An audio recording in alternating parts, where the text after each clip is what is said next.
নাম মরিয়ম জান্নাত, আমার মার নাম রাজধানী বেগম, আমার বাবার নাম আব্দুর রহমান। আমি আমার বাবাকে ফিরে পেতে চাই, আমি স্কুলে ভর্তি হতে চাই।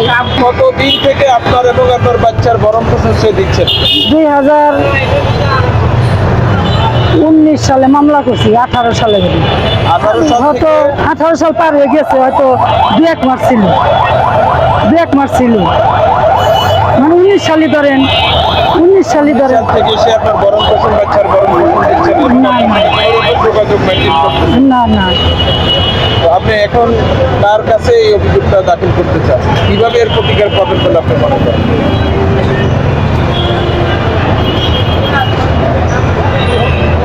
কার কাছে আপনি আজকে যে প্রেস ক্লাবের সামনে আসলেন, কি জন্য আসলেন, কাকে উদ্দেশ্য করে আসলেন? সরকারের কাছে উদ্দেশ্য করে আসছি। যে আপনি একজন অসহায় নারী, হ্যাঁ। আপনার সাথে যে প্রতারণা হয়েছে, আমি রায় বিচার চাই। আপনি যেন ন্যায় বিচার পান, হ্যাঁ হ্যাঁ এই জন্য আসলেন। হ্যাঁ হ্যাঁ।